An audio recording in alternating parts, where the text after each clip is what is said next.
Et yo YouTube! Aujourd'hui, petite vidéo chill sans trop de montage ou autre, où je vous donne en fait mes premières impressions sur tous les produits que j'ai reçus et que je suis en train de tester. Je suis désolé, j'aurais dû faire cette vidéo bien plus tôt, mais j'ai pris du retard car j'ai dû boucler une vidéo en avance pour quelque chose qui sort très prochainement, et dont je ne peux pas parler pour l'instant. Mais bref, rentrons donc dans le vif du sujet en parlant donc des souris. Pour la Beast X Mini, je sais que vous êtes beaucoup à attendre ma review complète à son propos, et cela même si j'ai déjà fait une vidéo pour présenter mon premier avis dessus. Et en fait, mes tests sont finis, mais j'attends la version médium que j'ai également commandée il y a peu, parce que je trouve que c'est bien mieux que je parle des deux souris dans une même vidéo. Parce qu'au final, je pense pas que ce soit la mini qui sera la plus populaire. C'est une souris qui est vraiment petite, mais comme vous le voyez personnellement, j'ai mis des grips plutôt épais de chaque côté, et cela donc pour améliorer mon confort. Sinon, c'est une souris que j'aime beaucoup, mais je vous dirai tout cela dans ma review complète, qui arrivera logiquement avant mars. Une autre souris dont j'ai fini mes tests est la Vaxi NP01 Wireless 4K. Mais encore une fois, j'ai pas pu trouver le temps pour produire sa vidéo encore. C'est une souris que j'aime beaucoup, et elle est d'ailleurs devenue ma favorite de la marque. C'est donc une version plus large de la NP01S,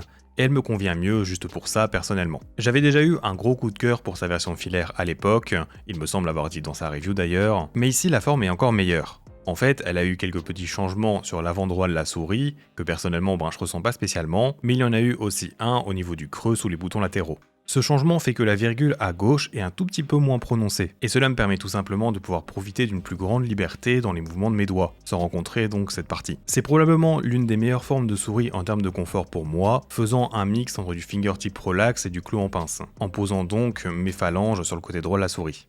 Malheureusement, en jouant avec des souris de moins de 50 grammes ces derniers temps, je dirais que son poids me freine quand même un peu pour qu'elle puisse devenir l'une de mes souris principales. En parlant de souris très légères, la Sprime PM1 est vraiment impressionnante à ce niveau. Elle fait en fait 44 grammes sur ma balance pour une souris donc qui n'a pas de trou. Elle n'est pas si petite que ça en plus, elle est plutôt moyenne, mais avec une forme quand même asymétrique qui est assez spéciale. Elle a comme une inspiration de la G703 de chez Logitech, mais en plus petite. Mais selon la prise en main, elle me fait également penser à la G Pro Superlight, dû à sa bosse en fait qui est très haute mais qui se dégrade pas très vite. Par contre, cette bosse est un peu en forme de crête, c'est-à-dire que le milieu est plus haut et elle ne s'élargit pas à la fin. Je décrirai bien sûr plus en détail dans ma review complète. La marque Sprime semble être une compagnie jumelle à Ninjutsu, et ils ont donc également implémenté les switches optiques de chez Omron dans cette souris, comme pour la Sora 4K et la V2. Ce sont donc ces switches vraiment satisfaisants et probablement bien meilleurs niveau feeling que d'autres optiques. Ici, vous avez en fait l'impression de devoir exercer un peu de force pour cliquer, mais tout d'un coup votre doigt se fait aspirer avec légèreté. Tous les autres éléments de la souris semblent également très bons, mais je vais devoir passer plus de temps dessus, notamment pour vous donner un vrai avis sur sa forme.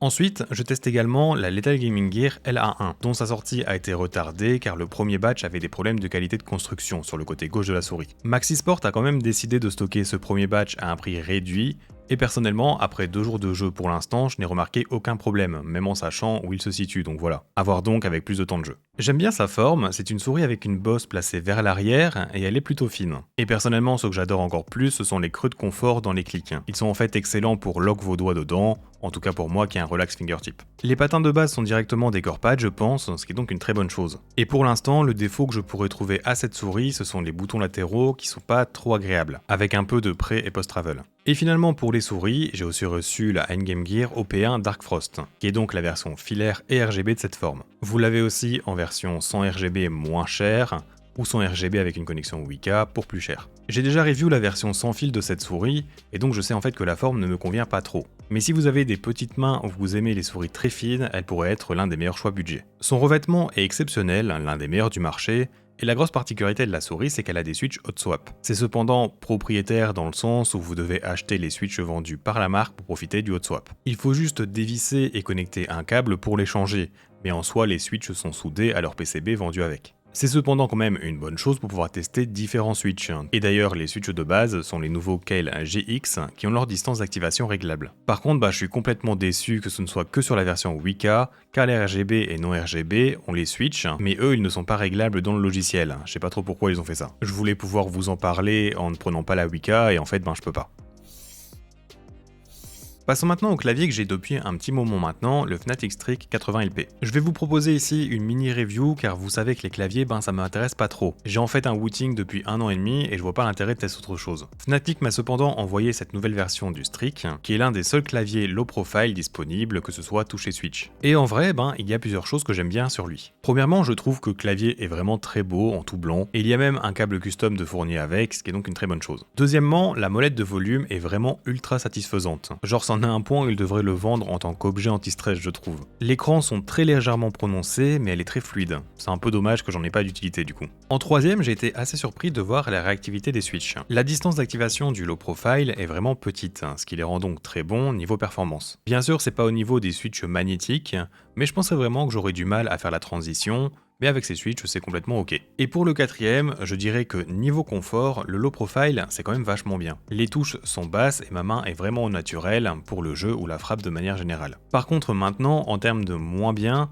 je trouve que l'expérience de frappe est pas super. En fait, c'est bien sûr personnel, mais ça doit faire plus de 3 ans que je joue avec des switches lubrifiés. Et ici donc, je peux vraiment ressentir par moments le frottement des différents plastiques lors de la frappe. Par contre, ils sont plutôt silencieux avec un son qui est pas dégueulasse comparé à plein de claviers gaming, ce qui est donc un bon plus quand même. Aussi, ce qui est assez bizarre, c'est que les stabs qui sont présents donc sur par exemple espace majuscule et entrée vont augmenter la force nécessaire pour utiliser ces touches, donc c'est un peu perturbant. Et je finirai par dire que je trouve dommage qu'il ne soit qu'en QWERTY pour l'instant et que la luminosité du RGB reset à chaque redémarrage du PC. Je dois toujours le régler en fait comme je veux quand je l'allume. Et franchement, j'ai pas envie d'avoir le logiciel qui se lance au démarrage juste pour ça.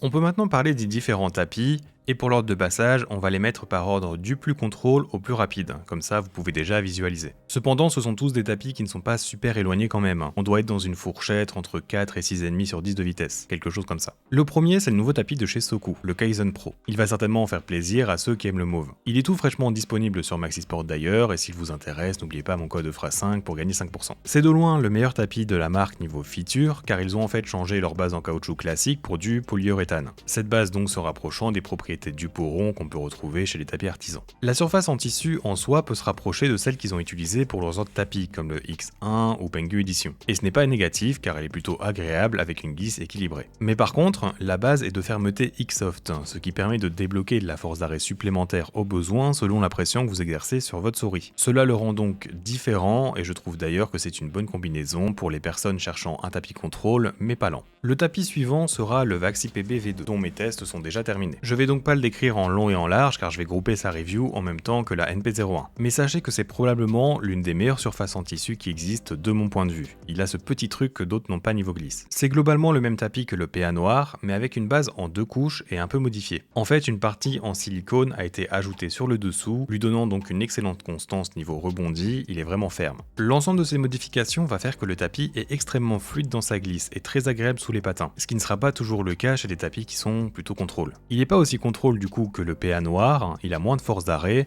mais vous ressentez en fait une énorme liberté dans les mouvements, mais en ayant pourtant donc une bonne stabilité également. Il peut tout faire et très bien, avec une glisse homogène entre les frictions. Il me fait un peu penser au LG Saturn Pro, mais un poil plus rapide à ce niveau. Les défauts de ce tapis, c'est qu'il n'a pas de bord cousu pour son épaisseur, ainsi qu'un prix très haut de 59€ sans frais de port. Le tapis suivant est le Aqua Control Pro Low Hong Edition. C'est donc une édition limitée que je trouve vraiment magnifique, mais il faut savoir que le AC Pro existe aussi sans ce motif. Pour la faire courte, c'est un tapis qui a la même surface que les Aqua Control Plus, mais avec une base et des features améliorées, différentes donc du caoutchouc classique. La base semble être de l'Alpha Cell, cette base qui colle littéralement au bureau, et elle est ici plutôt ferme, la rendant plus constante que les variantes plus molles. C'est un tapis que j'attendais à être assez rapide, mais il est quand même proche d'équilibrer au final. Ses particularités sont que sa friction statique est basse, mais il y a un ressenti de la surface sur la friction dynamique qui peut donc aider au contrôle. Et finalement, le dernier tapis est le Blitz de Landa. Et après le Reese et le Pels, c'est encore un sans faute chez la marque. Ce qu'ils ont cherché à faire ici, c'est une alternative à l'artisan 0, et de mon point de vue, c'est plutôt réussi. En fait, ici, sa surface est du tissu un peu plus dur et légèrement texturé, ce qui le distingue donc de la majorité des autres tapis de cette catégorie. Cependant, comme l'artisan 0, qui lui est rêche également, eh bien, sous les patins, ça se ressent pas. Ces deux tapis se situent donc dans les tapis en tissu rapide, et ce sont ces deux éléments qui vont faire qu'ils vont se rapprocher. Je n'ai qu'une session de jeu dessus, je dois encore le comparer bien plus avec le 0 pour sa review, Mais je suis content qu'il y ait une autre alternative qui est également très qualitatif. Il est donc bien moins cher en étant disponible à 45€ chez Maxisport pour le format XL, mais il est également disponible en format carré, voire même étendu de 60 sur 50. Voilà, on est arrivé à la fin. Si tu aimes ce genre de vidéo, n'oublie pas de t'abonner et pourquoi pas lâcher un petit pouce bleu. Merci de l'avoir regardé jusqu'au bout et à bientôt.